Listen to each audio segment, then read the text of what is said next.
मुंबई, वो शहर जो कभी सोता नहीं है, वो शहर जो अपनी रफ्तार और अपने जज्बे के लिए जाना जाता है। 26 नवंबर 2008 की वो शाम भी बिल्कुल वैसी ही थी। मरीन ड्राइव पर हवा चल रही थी, ताज होटल में मेहमान डिनर कर रहे थे और सीएसटी स्टेशन पर हजारों लोग अपने घर लौटने की जल्दी में थे। सब कुछ नॉर्मल था, लेकिन किसी को अंदाजा नहीं था कि अरब सागर की गहरी खामोशी को चीरते हुए एक नाव मुंबई के तट की तरफ बढ़ रही है। उस नाव में सवार थे 10 लोग और उनके बैग्स में कपड़े नहीं, मौत थी। फिर गोलियों की तेज आवाज और सायरन की गूंज। अगले 60 घंटों तक भारत का ये सबसे जिंदा दिल शहर एक वॉर जोन बनने वाला था। ये कहानी सिर्फ दहशत की नहीं है, ये कहानी है उन वीरों की जिन्होंने सीने पर गोली खाई ताकि हम और आप सांस ले सकें। आज हम रिवाइंड करेंगे वक्त की सुई को और देखेंगे 26 नवंबर की वो काली रात, मिनट दर मिनट।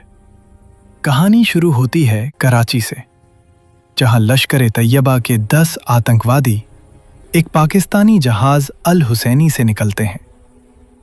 रास्ते में वो एक भारतीय मछली पकड़ने वाली नाव कुबेर को हाईजैक करते हैं। उसके कप्तान अमर सिंह सोलंकी को बेरहमी से मार डालते हैं और फिर एक रबर की डिंगी में बैठकर मुंबई के कोलाबा तट की तरफ बढ़ते हैं। तारीख थी 26 नवंबर। समय था शाम के 8:10।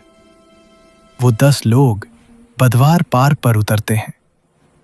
वो बिल्कुल आम कॉलेज स्टूडेंट्स जैसे दिख रहे थे, जीन्स, टी शर्ट और पीठ पर भारी बैग। वहां के स्थानीय मछुआरों को शक भी हुआ। एक महिला ने पूछा भी, तुम लोग कौन हो? लेकिन जवाब मिला, तुम्हें इससे मतलब नहीं, अपना काम करो। अगर उस वक्त वो शक यकीन में बदल गया होता तो शायद इतिहास कुछ और होता। वहां से वो ग्रुप्स में बट गए, 2 ओबरॉय की तरफ, 2 ताज की तरफ, 2 नरीमन हाउस और 2 सबसे खतरनाक, कसाब और इस्माइल सीएसटी की तरफ। टैक्सी ली और निकल पड़े उस खूनी खेल को शुरू करने जिसे फिदायीन हमला कहा गया। रात के 9:30 बजे सबसे पहला हमला हुआ कोलाबा के मशहूर लियोपोल्ड कैफे पर। विदेशी सैलानियों से भरे इस कैफे में अचानक ग्रेनेड फटे और अंधाधुंध फायरिंग शुरू हो गई। लोग समझ ही नहीं पाए कि ये गैंग वॉर है या आतंकी हमला। फर्श खून से लाल हो चुका था, लेकिन असली कयामत टूटने वाली थी छत्रपति शिवाजी टर्मिनस पर। अजमल कसाब और इस्माइल खान स्टेशन में घुसते हैं। ये मुंबई का दिल है, जहां हर पल हजारों लोग होते हैं। उन्होंने अपनी AK-47 निकाली और बिना कुछ सोचे समझे ट्रिगर दबा दिया। खाली प्लेटफॉर्म, कसाब की वो फेमस तस्वीर। वो मंजर रूह कांपने वाला था। बच्चे, बूढ़े, औरतें, कोई नहीं बचा। स्टेशन अनाउंसर विष्णु जेंडे ने अपनी जान पर खेलकर अनाउंसमेंट की, स्टेशन खाली कर दो, बाहर मत जाओ। उनकी सूझबूझ ने सैकड़ों जान बचाई, लेकिन फिर भी 58 लोग सिर्फ सीएसटी स्टेशन पर मारे गए। कसाब हंस रहा था, उसे मारने में मजा आ रहा था। यह सिर्फ हत्या नहीं थी, यह पागलपन था। सीएसटी से निकलकर कसाब और इस्माइल कामा अस्पताल की तरफ बढ़े।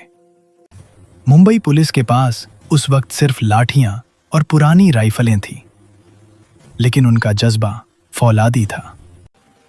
ATS chief Hemant Karkare, ACP Ashok Kamte और एनकाउंटर स्पेशलिस्ट विजय सालस्कर, ये 3 शेर अपनी गाड़ी में निकले आतंकियों को रोकने के लिए। लेकिन कामा अस्पताल के पास एक अंधेरे मोड़ पर आतंकियों ने उनकी गाड़ी पर एम्बुश लगा दिया।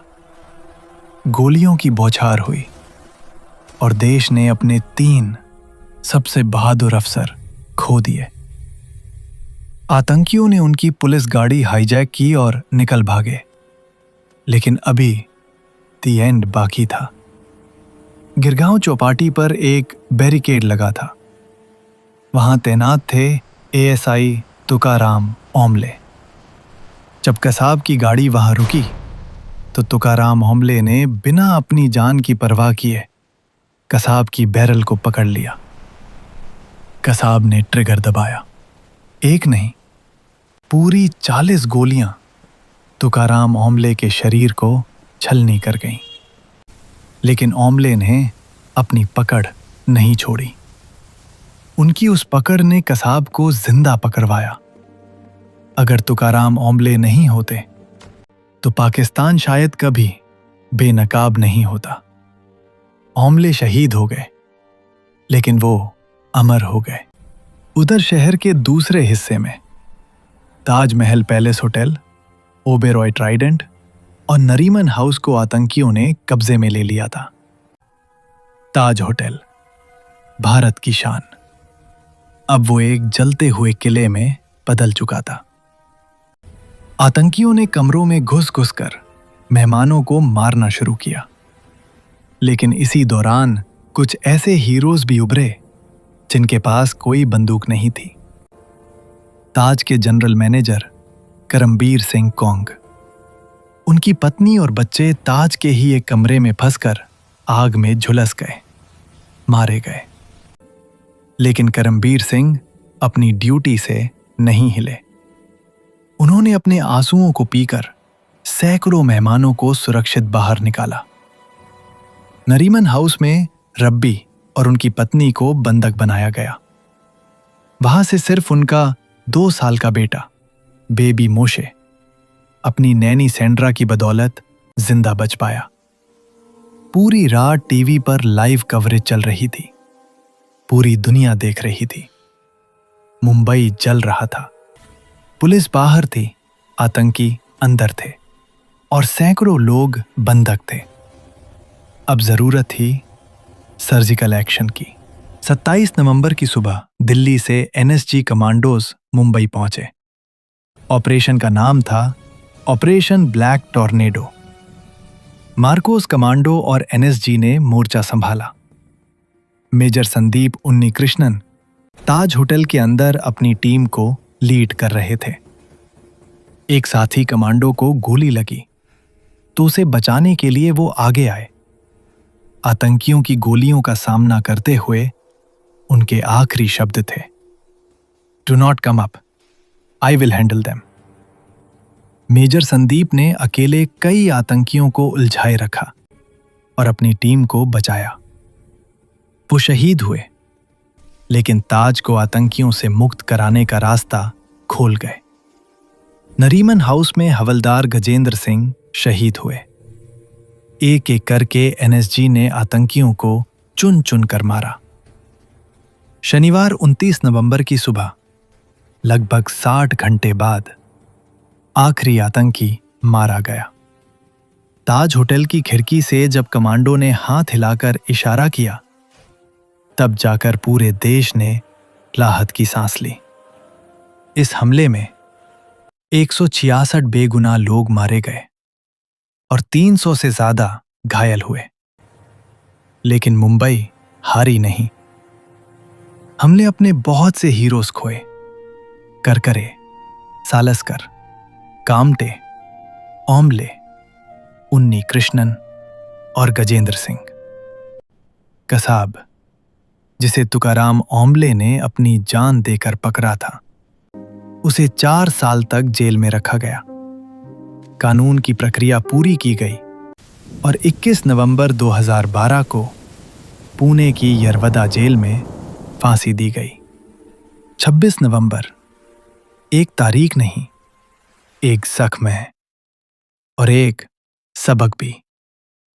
सबक ये कि जब दुश्मन हमारी दहलीज पर आता है तो हम बटते नहीं, हम एक हो जाते हैं। मुंबई फिर खड़ी हुई, और पहले से ज्यादा मजबूती से। उन शहीदों को हमारा सलाम, जिन्होंने अपनी कल हमारे आज के लिए कुर्बान कर दी।